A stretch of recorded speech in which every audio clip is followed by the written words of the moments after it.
All right, I am with Nicole Berry, who is the event coordinator, and she's a former player, and she is the sister to the quarterback. Nicole, hi.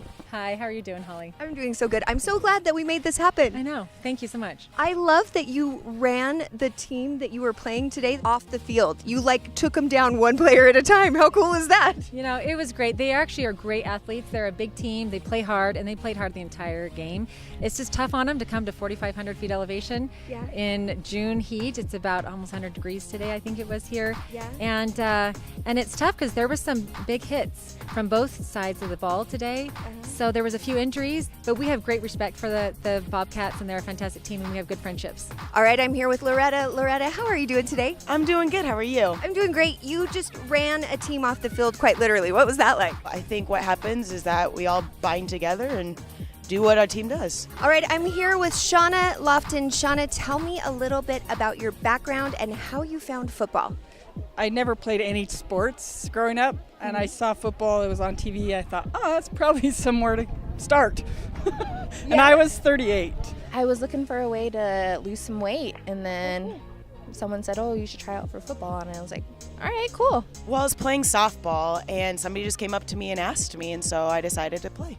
That's really. Had you ever played football? Been interested in football? I knew nothing about football whatsoever. Yeah, nothing. So when you figured it out, how did you know what position you wanted to play and where you wanted to be?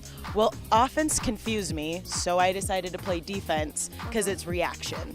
And so then once I learned the game, then I started playing more offense, and it kind of just stuck, and I loved it. Yeah. I am here with Emmy. Emmy is the kicker, and she's a redhead. Need I say more why I want to talk to this girl? How are you doing? I'm great today. How are you? I'm doing great. You survived the sun? Yeah, it was very hot today. Sunscreen, a lot of water? Yep, lots of sunscreen, lots of hydration. I always have to say, I love being a redhead. It's just high maintenance in the summertime, and it really is a bummer when we burn so fast, right? It is horrible tan lines. And tell me a little bit about your background and how you found football. So I actually was the kicker for my high school football team. Oh, wow. And so, yeah, I went off to college, and I was a soccer player growing up, but I found rugby in college. And so I played rugby all throughout college, and then I got here to Salt Lake, and I heard that there was a women's football team. And so some of the rugby girls dragged me out to football practice, and I started playing with the team and fell in love with it. Okay, I am with Miss Louise Bean, who is the quarterback, finally a position I know. Hi, how are you? Thanks, I'm great. Thanks for having us. Tell me about how you found football and your whole story, what you do for a living, all that good stuff. I grew up just loving the sport, football family, had a couple brothers. I played a lot of flag. I wanted to play when I was little, but there really wasn't an opportunity for girls. My mom didn't want me playing with the boys. But I still continue to play with the boys, just not in an organized setting. But we played a lot of backyard, those kind of things. My husband and I actually, when we were dating, played a lot of pickup football games, and I was always the quarterback, and he was always a wide receiver. He's a good athlete. I played college softball at BYU, and so I just really loved the competitive aspect of sports, and so but this is my 8th year playing here, and so I found out about it 8 years ago when it first came to Utah. Really? And what were you doing at that time? I had just had a baby. That baby, my youngest, was a year old. And so we had just moved to Utah. So when I found out it was here, I just thought, oh, I got to go. And my husband said, yeah, you got to go. So anyways, I've been playing these 8 years. My initial plan was we never won a game my first year. And I thought, I'm going to play 3 years so I can get better at this. And now this is my 8th year. So, but it's my last year because we're moving away. No! Yeah, so my husband got a job transferred, so. Tell me about finding football. Tell me a little bit about your background. Actually, I was a kicker on my football team 21 years ago, and was just at my 20-year high school reunion last night. And that's the one thing people always remember is that I was the football player. So I did that, went to college on a soccer scholarship, ended up here in Utah, never been in the state before, wanted to move back to the mountains, said Salt Lake's dry and there's mountains, so the Wyoming requirements. Picked up and moved, that was 15 years ago. And I only found out about women's football just a couple years ago after I heard about them being in the championship, and I'm like, how did I not know there was women's football? Yeah. I want to do this. You mentioned that the quarterback is your sister, and tell me your background with sports and then growing up with her as well, and it must be a sports family. Yeah. Oh, you know, we just played sports along the way. She did more of the legitimate, and I was more of the rec girl. And we enjoyed playing together. And so when we were in college here in Utah, we did some flag football and ultimate frisbee and just fun things. And then when we moved away with our families and jobs and things, and then when we came back, we saw the advertisements in the paper for tryouts. So we decided we'd go and try out. We both had 3 children at that time, and we're a little bit older. We weren't our 20-year-old awesome selves, is what we thought we were. And we were in our mid to late 30s. But that's what's so great about women's football is that it goes from 18 to, we have 48-year-olds on our team. So you can still be part of the sport and still live your dreams and still have great day jobs and things to do. We've got doctors and AFA graduates and zookeepers and moms and students and amazing people on this team, 53 people. And they all have amazing individual stories. Tell me a little bit about your background, your day job, what you do besides football. I'm from Minnesota, and currently I work at Progressive Leasing, and I think what football does is it really gives you the discipline across the board in your day-to-day life, and so it really takes that family and it brings it to all of other aspects of my life. So it's pretty much working football right now. Do you have a job outside of this?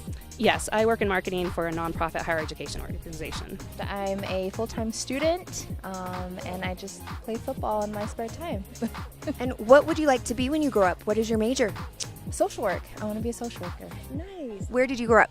I grew up in Fort Knox, Kentucky. Okay. So I'm an Army brat, so all over. You've been all over the world. And what do you do outside of football? So I am in the Air Force right now. So I work up at Hill Air Force Base. Okay. Oh, awesome. Thank you for your service. Why do you think Utah's so good at this? I don't know. I think we got a bunch of good athletes. We've recruited basketball players, softball players, track players. So yeah, I think it's just, we're just athletic. I think everybody is from different diversity, and I think what happens is that when you feel the family that the Utah Falconz brings, you want to join. And so most people are going to come in and they're going to want to stay. And the reason why we're running people off the field is because we condition. We make sure that we're running each play on practice and we do what we need to do. And so each person is family member, right and left. And so that's how we treat everybody, and that's why they keep coming back. So our team's very unique because it's a pay-to-play sport.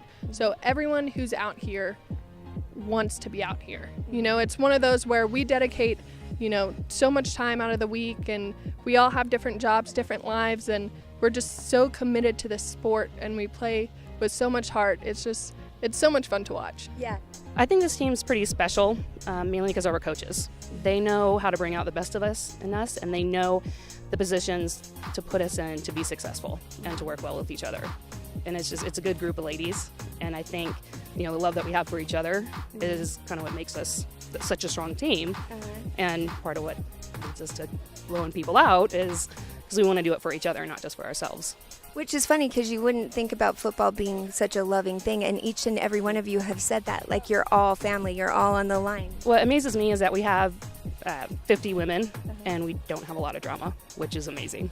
I love that because you all are working for the same thing and you're all dedicated. Yeah, there might be drama going on in people's lives, but you don't see it in the team. They don't bring it to the team, and there's not drama within the team. So I think when you have 50 women together, to have no major drama is pretty impressive. I think that's what you call powerful. I think that's a combination of things. Utah doesn't have a professional team except for the Jazz and the Real.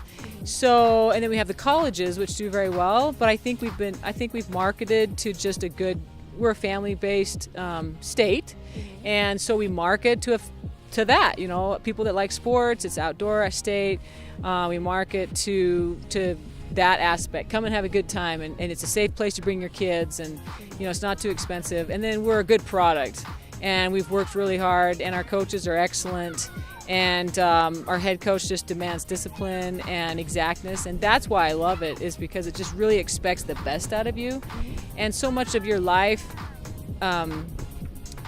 you want to do your best, but it's helpful to have someone push you to do your best, and you have each other that are helping you do your best, and so you have that common goal of like, I want to be a good football player. And that was actually something I would dream about when I was a little girl, which is crazy, just that I always wanted to be a football player. Tell me what you tell little girls out there if they want to play football, what they should do. Just do it. It's fun. You can do it. Don't let people tell you can't. All ages, all abilities. One of my main reasons for wanting to play is I have MS. And I know that someday I might not have this ability and my mobility, and I don't know what my body's going to do. So I need to keep moving as much as I can in the current. Yeah. And so this is a great outlet for me to do that. It's a carpe diem situation. Exactly. It's Yeah. like I don't know when I'm not going to be able to do it, so I just need to give it my all and do it. So that's it.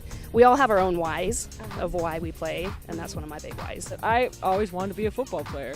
And but I did music and I did choir and I did so many other things. It's just that somewhere in the back of your brain, I am seriously just the prime example of dreams do come true when you just try and live right and work hard. And all I can say is that if you have a dream out there, don't give up on it, because it happened to me, so it could happen to you. Tickets are available now. I know there's a game in between, but we're just not going to worry about it because you guys will be in it. You are going to defend your title.